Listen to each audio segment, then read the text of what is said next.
welcome back to another episode with Kyla and Teresa. Thank you so much for tuning into Zillennial Talks. Today we have two special guests with us. Hi, my name is Claude. I am a student and a caterer. You can find that information underneath the description box below. It's Max Cuisine, Max_Cuisine on Instagram. Period. And I'm Shania Isbell, and I am the local DFW realtor. So if you need to buy or sell a home, please call me. And my information will be below as well. You can find me on Instagram or Facebook. Period. Awesome. So we're continuing the conversation from part 1. This is part 2. So hopefully you guys actually watched part 1 so you can understand where we're going. You know what I'm saying? Yes. So we were talking about like our upbringing, you know, like being in a predominantly white area, like colorism and all that. I wanted to ask you guys a question, and I think some of you guys should already know. Y'all know who Rosa Parks is, right? Yes. Okay. Of course. Start there. Of course. So you guys know that they redid her story. Yes. Well, I'll read it and then we'll get into like actually what y'all's opinions are. So basically, Claudette Colvin, so she has kind of a similar name to you, refused to give her seat up 9 months prior to Rosa Parks, but they decided to give it, and by they I mean the NAACP, they decided to give the story to Rosa Parks instead because, and I quote, I'll read it exactly. They said Calvin did not receive the same attention as Parks for a number of reasons. She did not have good hair. She was not fair-skinned. She was a teenager and she was pregnant. The leaders of the civil rights movement tried to keep up appearance and make the most appealing protesters the most seen. So what do you guys think about that? Wow. So it's not actually the first time that I heard about this. I actually heard about it in my world history. Can I shout out my teacher real quick? Of course. Miss Snow, you're the real MVP. She was against everything white. Mm-hmm. Not that it's a good thing. Not we're talking about like Anything that's bad. anything that's yeah, bad. yeah. Like she's a white woman, I promise y'all. But she really wanted to be part of the culture. Right. Okay? She was an activist. Yeah. She actually mentioned that in class, and I see where they were going with it, but that doesn't make it right, right? Because the whole movement was we're standing for everyone that's black, but that just excluded her, and that goes back to the anti-blackness that we're speaking about. So it's like anti-blackness within the black community as well. Within the black community, yeah. It's crazy. I think I have mixed feelings on it. I think I was with you until you said pregnant. I think the pregnancy is really hard to get past. Okay. Teen pregnancy is still looked really down upon today. So only imagine how it would have looked back then. And you know what I'm trying to say? Like if you're trying to push them, think about if you're part of an advertising company. They don't push something that doesn't market what they're trying to show. So it's like, it sucks, but business is business. You know what I'm trying to say? Because at the end of the day, it's like, for example, there's a lot of people who are overweight that did not get to be on any type of commercials or anything until recently. Now that we're trying not to body shame, or we're trying to have plus size models and stuff like that. You're right, yeah. But that inclusivity. That didn't used to be a thing. So it's not just, I don't feel like that's just exclusive to race. I feel like there's a lot of factors that were working against Well, the NAACP is for colored people. It's for color, but it's like there's other factors that were working against her, basically, which is why I feel like, now I don't think it's right. I do not think it was right, but I understand why they, because of the pregnant part. The pregnant part is the part that I was with you. That I was like, ooh, that's hard, because think about how they were gonna label her. Think about how teen pregnant people get labeled today. Okay. So think about how they were gonna label her. They're gonna, that's just a no offense, a slut or a whore or something like that. And she didn't want to give up her seat and da-da-da-da-da. That's wrong. I want to play the other side real quick. And so then that's I know what I kind of feel about it. But we also have to be sensitive of the time period we're talking about. Yeah, we're talking about the 1950s, or actually no, Claudette was born in the 1930s, so we're probably talking about the 40s, 50s, the activist era starting in the 60s. So let's say it was late 50s, early 60s.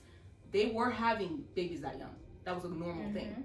Teen pregnancy wasn't abnormal at the time. This is what we have to understand. Exactly. No, that's why we don't know. That's what I mean. We don't know, right? But I'm saying teen pregnancy specifically, and I'll let you go really quick. But what this reminds me of is systematic racism, and I'll tie it into that in the way like a black person will go for a job and they'll be perfectly qualified, but they'll find that one thing to say that it disqualifies them, and they'll give it to somebody else, right?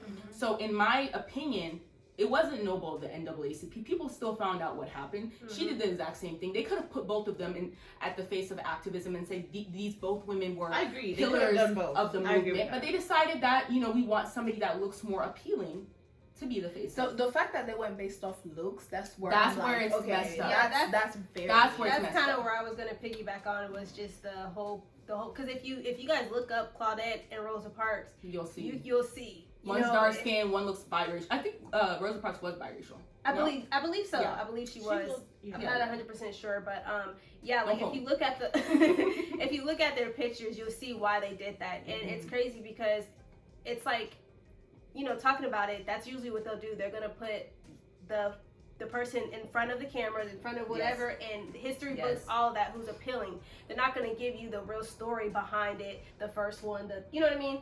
Like with Claudette. So I think it's very unfortunate, and it was something I don't know if this relates, but I just think about something where I was watching how like history, the meaning of history is like his story.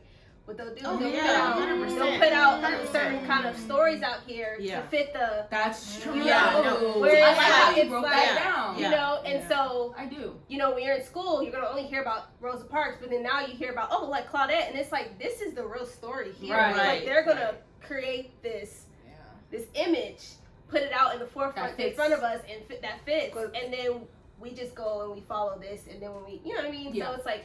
It's not like Rosa Parks was not part of the story. She was. also, like, you She did know, the same she did the same thing. But it's like, okay, we're gonna erase this part because it doesn't match what we're going for, and that's something that we're still facing into today's day. As you guys know, what's going on with like in the schools, how they're trying to basically whitewash American history. And it's like it's the same thing. Any parts that makes American look bad. But I guess I just feel like it's wrong 100%. But I guess I just feel like they probably did it because they were trying to get somewhere, because you got to think about, like, for me, I guess I think about if I was in that time and I was a mother and I had a black son and I was scared to send him out the door and that he would come home, I would do whatever it took to get any type of traction with the white community, even if that meant, unfortunately, like not putting somebody at the face that I think deserved it. Because I'm not trying to say that they were right. They weren't. That sounds bad. But what I'm saying is, the point of the movement was to get somewhere, right? That was the whole point. And the truth is, white people weren't going to receive that. They barely were receiving the light-skinned people. Yeah. So you know they weren't going to receive it. So if the point was to get somewhere, I see why they did it. I don't agree with it. But I understand at the end of the day, us having civil rights and having some type of rights now, that's what I'm saying. But what I think should have happened is if they did it back then to get somewhere, fine. But I think that they should have 100% come back later and said, this is the truth. You know, this But this is my first time hearing about that. Like, they didn't teach that in schools. They like, don't teach it. That's my They point. didn't In teach school, You're right. they should have come back. That's the time. That's where it should be. They should have made amends. School and education. And school and education. Where That's we what I'm saying. fall off, and like even back in time, where we fall is we're trying to meet that image for the white people. You gotta talk We about don't- that. we don't Traces need what it of is. what? That's what it is. Colonization. That's Yeah, what it is. like all of We're it. still stuck in that. That's where Yeah. we're Yes. wrong, and that's where we're stuck at. It's Yes. not about meeting Yes. what they want, like you said, far as like what's appealing to them. What happened. No, we need to live in our reality And change things. Exactly, Mhm. and that's not what we're doing. We're constantly fitting their reality. Yeah. We're never really fitting ours. So let's talk about it. Let's Black people okay. did try. Mhm. We have tried to make things our own. There's a lot. I'm learning that there are a lot of black towns that were prospering and had thriving businesses. There's a Black Wall Street. and Wall Streets and all that. And guess what happened? They got burned down. They did. Right. So the thing is, we are trapped in a sense of, to some extent, we almost have to appeal to get into where they're at, to get in those spaces, then to make those changes. Because every time they try to set up this stuff, it literally gets burned down. Yeah. My mother grew up in an all-white town, only black family. They got burned out of their house twice. So what I'm saying is, like, I used to think black people were just making excuses and we weren't trying, but there is systemic racism. I mean, yeah, that's straight true. up, and it's oppressing us, and I don't know how to get out of it. But that's what I'm saying. The white people there, they hold the cards. I hate to say it, but they do it. I mean, I don't know how to get out of right, it. but I think what I was just stemming from really was just like, far as what we see more often, like the majority, what we're usually seeing is that we are fitting their needs. Yeah. Yeah. You know, I agree. I understand. You're right. I understand. 100%. Like Right. we 100%. do have to go through them, but like we don't we don't have at the same time, like we don't have to conform. I think Exactly. that's the That's key the word, word. is That's the conforming. word. Because That's the word. what I think the NAACP did was, yes, they were thinking like, how can we get our movement the most traction? Like, how can we get these white people to publicize these newspapers Yeah. to push this agenda, right? Yeah. It always goes back down to like, what is the white man gonna say? What are Because they they going to own do? everything. They Because, control everything. That's But why. but to push the other side, there's a lot of successful minorities that made it. You know what I'm saying? And they didn't conform either. So I'm saying you can make it in life and you don't have to conform. Right. Now, do you have to be a certain way? Yes. Like, I think that within all of us going to school in predominantly white areas, we knew, and I think you even joked around about this, we couldn't be the loud, ratchet black girls. You can't be that, right? You know what I'm saying? No, if you not at go all. with that type of image and you're trying to get a corporate job, if you're trying to get, unfortunately, white people to take you seriously, they're not going to do it. And that's my point. I have a story. I know someone. He's a black person. He's a manager at a company. The employees that get there, these are people who they're recently out of prison, or maybe they're I'll just say they're getting felonies. they're felonies. They're temps, and they can't get a job. So what happened is the people who are in management, they're white, except for this one black person. This black person who works there, he's a temp. He goes into the white manager's office to complain about another white counterpart. And he does it in a very ghetto way, unfortunately. He says, hey, man, this person here working. What is his job? Da, da, da, da. The white man sends out an email to the rest of the management staff and says, so-and-so just busted my office, and I don't know what that was about, but from now on, why don't y'all handle that? That's what happened. And he told everybody, I have an open door policy. You can come into my office. But when someone was ratchet, he did that in a way that he and didn't I feel bad because I'm thinking to myself, because he can't speak in the way they want him to speak, they will never give him the time of day. They will never do it. So that's what I'm saying. Like, at some point, like, I think we have to conform long enough to get somewhere, but then also once we get there, then we're done. We can make our own. And I think we have more opportunities now today. Yeah. But back then, though, they got burned down. Was the manager white or black? So there's three managers. Two are white, one is black. Okay. The one that's black is at the bottom. Okay. And then it's the two white. And the white one that he busted into was the regional. Okay. And he was saying, like, why you busted into my office? But my thing is, I really feel like if he would have come to him correct, then he might have received him. He might have still wanted him to follow the chain of command, but he would have received him more. But because he bust in there and he was speaking in a way that he didn't understand, he was just like, yeah, I'm not going to deal with this. If we have to mend the way we express ourselves, that's still bowing down to that anti-blackness agenda. Yeah. And that's my question. How do you get out of that? It's still traces of colonization. It is. We can say I think we're focusing on the black and white side of it, but it's also very vivid in our own community. Yeah. But why? Black as Why? whole. Because the white people make it that way. Because They turn us against each other. I think It it's always a goes matter back of to them. appearance. I'm gonna bring it to like more like a man and a woman thing, right? Okay. Most men, they will sleep with the ratchet girls and all that stuff, but that's not the girl that they will present to the family. That's true. If they come across a girl that's very like eloquent and stuff like that, Well-spoken, intelligent, they will definitely be like, I'm taking you home. I'm not taking you. Yeah. I remember somebody say straight up to me when I was younger in high school once again. He was an African American football player, very good quarterback. Came up to me and he was The way she was saying it, was like when she was it gave illustrated. no, It was illustrated exactly what it needed to. exactly. no, it's giving what it was supposed to give. Okay. Definitely. Okay. This was when I was like, this isn't acceptable. He said, I wouldn't date a black girl, but I would date you because you're a black queen. Oh, the queen part? That's so triggering for me.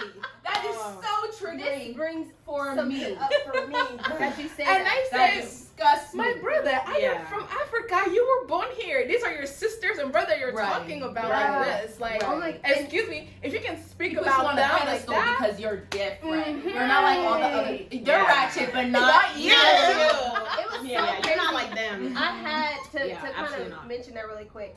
I had there was some guy, we were friends or whatever, and he did not date black girls, right, or whatever. But he told me one time, he's like, I would date you. You're an exception. Oh, thank you. Like, Oh, what I'm am so- I supposed to do with that? Wow. And I actually went off on him. Mhm. I took it all the way there, like all the way there. Like, you must not like who. Yeah. I did Yeah. all of that. You know what I Mhm. mean? Because it's just like, how dare y'all? You know, like how dare y'all just Because what is that supposed to make me feel like I'm a prize? exactly. Like, oh my god. So it's not like, back to what you were saying, it's not just like black and white. This is something that's very real, like within the genders in our own community, Mhm. even with the females in our own community. Like, I mean, Teresa talk about this all the time. Yeah. My ending note with it is always that I don't think anybody likes the extremes of anything. It's just white people don't like white trash. Black people don't like ghetto people. I think even gay people don't like the flamboyantly gay people. If you actually That's talk to the actually gay community, true, yeah. it's true. So it's Yeah. just like I don't think anyone likes the extremes of anything. That's just I think that's just what it comes. But I down think it's to. messed up because Yeah. you have to keep in mind that a lot of African Americans, they are the way they are because of what happened. Oh, to them. 100%. So when you, 100%. example, if I'm speaking from someone from Louisiana, 100%. I'm not expecting them to be very like, no offense if you're from Louisiana. out Yeah, there, but they have okay? an accent. But they have Yeah, an they have accent, an accent. and that's their culture. Mississippi. Yeah, That's culture, what yeah. they know. So Right. who am I to now say what you know is wrong and what I know is right? That's back to like colonial time, the white coming to Africa saying what you guys have been doing from Is ages to ages wrong. is wrong, but what we're doing is right. But you that's know? it still happens. But that's what it is. That's what it is. They want you to speak a certain way, and if you're not, or your hair, or whatever, you're unprofessional. Mhm. You're labeled as unprofessional. That's just I what it is. That think is though true. that honestly, I mean, I don't feel like there is like a blanket remedy for this. I feel like we've made a lot of progress. I think that today 2023 is not like it was 20, No, it's 40 whatever years ago, but I feel like you have to be open to the conversation.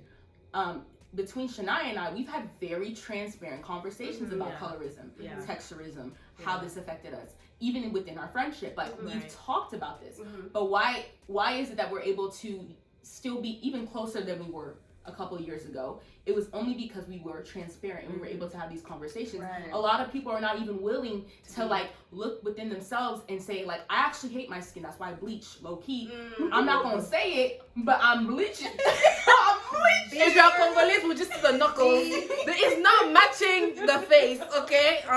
Do Be something. sure Do to something. check out Yeah. our last episode, episode 5, where we speak about insecurity. Yes. Yeah. But it's true though. And then if you want to, if you not even call them out, but if like the conversation, it makes them feel some type of way because then they have to look within themselves. Yeah, 100%. You know?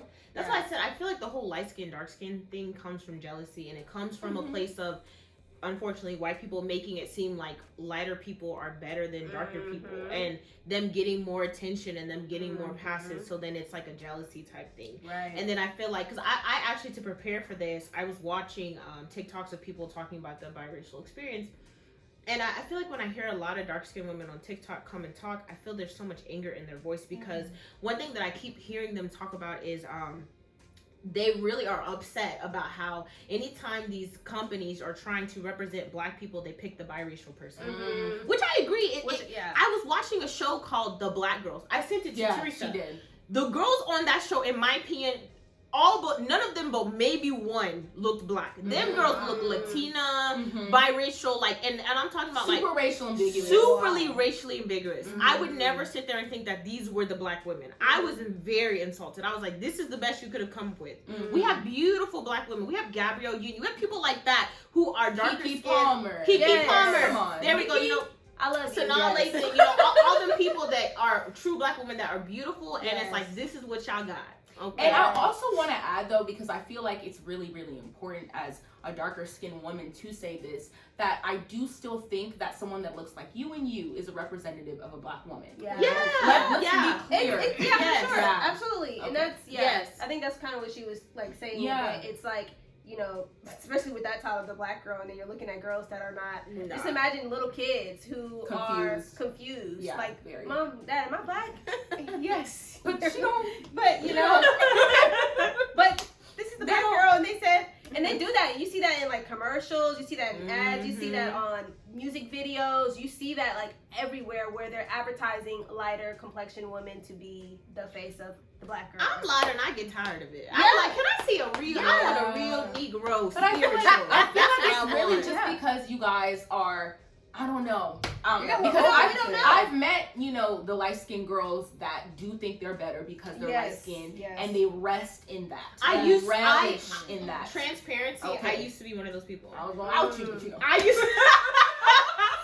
But you know why? I wasn't one of those people because I thought I was genuinely better. Yeah. I got tired of going into the black groups of girls and being ostracized, and I decided to make my experience a positive one. So I decided to leverage what I was getting on the positive side rather than focus on the negative side. That's just what it was. So I was like, you know what? I'm gonna embrace the attention I'm about to get because I'm a light skin. That's why. I never ever have sat there and actually thought I was genuinely better than a darker skinned woman. That's never been something in my mind. I think I'm starting to see more darker skinned women get more publicity, and they are gorgeous. Gorgeous. I mean, and I'm just Gorgeous. like, gorgeous, stunning, Stunning. These women right here, stunning. That's why I'm just like, why was Like, never why signed? is it Yeah. Well, you know what though? It's because society within the last 5 years has decided that dark-skinned women are pretty now. Yeah, that's the thing. It depends. It depends. You gotta say Okay. it depends. It's not. Yeah, It's I not know. all like no. If you Yeah. are a black woman, Yeah. this is how I say. If you're a black woman out here in the streets, and let's say like again, this is part of the culture. You have your long nails, long hair, you know, bodying or whatever. A certain demographic will be more attracted to you. If you're a black woman that's wearing your natural hair and natural body, That's true. a certain demographic will be attracted to you. That's So true. That's the true. beauty So you wanna will know vary. Not all of What's them will be crazy? like. I think that what white America has accepted as a beautiful black girl within the few years, we're not talking about light-skinned women, but within the few years, are actually very dark-skinned women With their natural hair. with Eurocentric features. I want to be specific. The narrow nose, perfect, like they look perfect. Right. Yeah. And their I would skin agree. is like, their skin is Yeah. flawless. and that's Their why, skin is and that's flawless. I why, would as agree a with brown-skinned woman, I'm like, still don't fit into that. Still, that's true. sorry, no, that's true. No, that's real. That's real. That's That's real. real. That's So I'm real. like, y'all going here. Y'all and skipping here, a whole but y'all line. skipping. Like I'm like, the median. when I was watching the videos I was watching today, the biracial people were talking about how they feel like their voice has been silenced, and I agree with that. Speak up. Well, when you try to go into black spaces, the Yeah, first you don't. thing. I mean, speak up now. Okay, I'll tell you this. You see me as multicultural. I don't know. The reason why I just accepted biracial is because I tried to do what you do. I tried to be like, I'm black. I tried for a But couple people years. wouldn't accept No it. one would accept it. They'd be like, yeah, and what else? And what else? I get that too. Yeah. Both my parents are black. My grandparents are the ones that are mixed. Same. It was enough for me to look this way. I don't get accepted as black. I've tried. But we accepted her. Right, so I just say, fine, biracial, mix, whatever. I don't even care anymore. Say it, it's done. But if I try to comment on a black woman's hair, the first thing they're going to tell me is you don't know nothing about my hair. Even though I study all types of hair, and I love to tell other black women how to help with their hair, but because my current hair is different, they feel like you will never understand. Right. So it's like my voice gets silenced immediately. Immediately. When I'm in a room full of black people, I've learned how to push through it, and I make it positive. I don't care anymore. Yeah. But there's a lot of biracial people who get silenced. So my whole point is that I was thinking that as a community, us as black people, light, dark, brown, whatever, we need to just stop making it so separate and just embrace. Because a lot of mixed people are talking about how they don't feel a part of either one. They should feel a part of the black community. Because of the one drop rule and all that, they're never going to be in the white, and it just is what it is. We need to take them in. I don't think it's fair. Go ahead. I wanted to say on top of that, I'm so sorry. And As we all a had a thought. biracial woman, I'm black, so I am not a biracial woman, of course. But if I was to be a biracial woman, I think it's okay to say I'm white. Some people don't want to be like I'm black. Why is it because the white men told you guys if you have No, black people do not want you to say you're white. No, but I know, but I'm They saying, but why is it because of that, the one drop rule? Now I have to identify as one thing specifically. If my mother is white and I want to be a white woman, that's and fair. I I agree with you. Like, I'm a agree white with that. woman. I agree with that. that too. Identify as whatever you want. I agree with that. Why do I have to put myself in the box that I'm black? Because now when I come to the black community, they're gonna look at me like, you have blue eyes and curly hair. I don't know about that. See, Right. that's my daughter. I don't know. You know, I'm So- going to teach her. Don't let anybody put you in either one. You're both. You're both. You're both. But Like, but when they is ask you, what are society you? going to let her be that? She's going to have to really press her way. That's my point. But would you say that if somebody say, "What are you?" as a biracial, like let's say your daughter, would you recommend her to say like, "Oh, my dad is white and my mom is black"? That's what I would There's recommend no for her problem to with say. her saying I that. would I feel like recommend she that. should So say I'm that. That's out. what I think she should say. Mhm. Yeah, Because for sure. I even say this can go as far as like, you know, when we're signing documents, don't make me pick one. If I'm biracial, I'm I gonna think pick they have black and black. multi-ethnicity on there now, Exactly. don't They do. They Yeah, do. They have so- mixed. Yeah. But I'll say this: I feel like whatever parent you're closest to or you're raised by, that's the culture you identify with. Yeah, for sure. So Yeah, that's for sure. the thing, because me and her father aren't together. She's going to look white, but she's probably going to identify with black Black. culture more. But is she going to be accepted in the black space? That's my whole point. And I think we need that to stop doing that. With Yeah. your daughter in particular, because she's white passing, that's the plight. That's yeah. You have melanin, so Right. with which, yeah, I guess with whatever side you choose, I feel like you could kind of flip flop between, but like she's on the other side, so it's gonna be a little harder for her to be accepted by the black community. Unfortunately, it's not right, but it's the unfortunate truth. Yeah. But I think our generation is actually working on it. I know Yeah. there's Yeah, still like a lot I of do. tension There, yeah, happening yeah, there. yeah. I feel like once our don't kill me, but once They die off? once the melanin sisters Oh. calm down Mhm. and be like, it's okay. I'm not just because Who's she's the black. brothers and sisters? Like, Darker. I'm the darkest skin Yeah. sister. I'm so Oh, sorry. that was- Wrong word. More Wrong melanin. word. I was like, More who's melanin. that? I was like, The- I I'm was so like, sorry. I'm so sorry, y'all. I'm More like when the darker skinned sisters heal Oh, from yes, the fact that yes, I wasn't yes. accepted because I was darker. We won't have to deal with the Yes. because she's black, because she's white, she's not black enough. Healing is a powerful word too. So I want to for ask, sure. because everyone has their own, version of this. But let's talk about privilege, right? We don't have to say necessarily light skin. I mean, if you're light skin, talk about your privilege, whatever. But like, I feel like everyone on this couch has a level of privilege that they experience in their lives that they could talk about. Or like, yeah, I guess just tell me your experience about your privilege and like what you've seen that you feel like people give you because of how you look, or maybe where you came from, or how you talk, or whatever. Give you like as in you don't work for it. I wouldn't say not work for it, but maybe they Make what's it the word? easy. Make it easier for you, or accept you in certain As an spaces. African, when I go apply for a job, Yeah. if I have an African accent, I know I'm going to have open doors. Yeah. And also, I know that for my looks as well, if I go to apply for a job, I'm a pretty black woman. Yes. I would Pretty definitely, privilege. get Yeah, access pretty to it. privilege. Mm. That's something that we actually put as a note. Yes. So I don't know if y'all were aware of this, but I feel like from what I've observed in the workforce, Africans are they bless you. Thank you. Not desire is the wrong word, but they accept Africans over African Americans in the job force. Okay. And that is a form of privilege, but it's a privilege that I don't necessarily agree with. Like, it's not like, oh, because yeah. I feel like it's messed up. I feel like anyone should. But y'all wanna speak about that? I did not know that. Go ahead. Yeah. I didn't know. Full blown out argument with my aunt. She called me disrespectful because I was like, what makes you think it's okay that because you're African, you get the job before a qualified African American? Okay, what makes you think that's okay? And I told her the reason why they are hiring us so quickly because they know that we're willing to bend down so quickly and say yes to everything. Yeah, that's what I was about to say. Yeah. I think it comes down to work ethic. Yeah. I was telling Teresa, being friends with Africans has really healed me as African American because it's like it's brought me back to the roots that I never knew I had. And it helps me it helped with my identity crisis and knowing who I was. There is a big disparity in terms of like how African Americans work and how Africans work. Right. Yeah. I think that comes from mindset, systemic racism, opportunities. Mentality, yeah. The reality is when you see a lot of Africans, they are ready to put in the work. Yes. Yeah. With Black people, it's a hit or miss. Right. Some are ready to work and some are like, I ain't doing that. Right. And it just comes, there's a lot of reasons why. But I think that at the end of the day, a lot of, the people and the white people who are in the power, they want someone who's going to work really hard. And if they feel like Black people as a whole are lazy, and that's a stereotype that we've, acquired, Right. that's why. It's just whether it's true or not, that's what it comes down to. We're labeled as lazy. There's a lot of pressure within the immigrant and immigrant children community that is put on African children.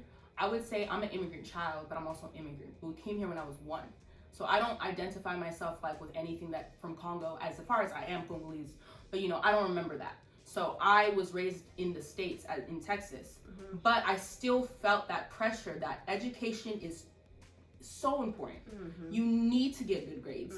You need to do well in school, and you need to get a good job, because in the immigrant mentality, we're supposed to retire our parents. We're supposed to get good jobs and retire our parents. That's the way that it goes. A lot of black men will start college and they won't finish. Unfortunately, in African American households, the woman most times is the breadwinner. She's the breadwinner, and most black men are uneducated. Unfortunately, these are statistics, not my opinion. Statistics, and we're the only community where the woman is the breadwinner over the man. Every other community, the man, we are the only one, and it comes from systemic racism, mindset, and just that pressure of. It's not there. And, like that pressure to retire the parents is not there like that. It's not. And usually, to piggyback on that too, usually the parents are raising the daughters and like not the sons. They're not putting all of that into their sons. They're usually putting it and putting all the pressure on their daughters. Yes. And so the daughters usually get most of the pressure and feel like they have to grow up and do this and have this way and this way. Whereas the boys, not so much. I don't know if you can relate to this, but I've seen a lot of like African families like that pressure, like, oh, you need to get married, especially for the guys when you get to like your 30s. So get married, settle down, because when we're older, we need your wife to be able to like be part of the family. Like back home, that's the case. Wait, your wife be a part of the family? Be part of the family, because if let's say I'm a man, right? I'm the breadwinner in the African community. My wife is supposed to stay home, right? According to what. And let's say if my mom or my dad leave with us, who's gonna stay back home to take care of my elderly? So she's the help with so that you have to get married fast so she can learn how to be part of the family and take care of us. Because when your sisters are married, we're no longer considered part of our family. We're considered part of our husband's family. So that's why when we do the whole diary thing, they say once you go to your husband's house, don't come back here. Right. Because I think that in America it's a little different. It like is different. I still have that mentality in my parents' races. Like, even with our relatives, we'll have sick relatives and we'll help. So I fully expect, like, when that time comes, if that happens to where a relative is sick on my husband's side, to help out. But you're not staying home, and I'm not gonna be your maid. Like, that's that's not. But there's that expectation. Yeah, but I like you need to be able to take care of them. They're your own. Yeah, I didn't experience that pressure so much. Not me, but I'm just saying. Oh, in the mindset, the mentality. My mom was real chill. Yeah. Hi, mom. No, ma'am. No, my mom was real chill. So. Okay. All right. So we're just going to end right there. Thank you all so much for tuning in to part 2, episode 7. Please be sure to check out our other episodes, part 1. And thank you, ladies, for tuning in. Beautiful faces. They added to the conversation. Yes. So amazing. Thank you for tuning in to Zillennial Talks Pod. We'll see you soon. Bye. Bye.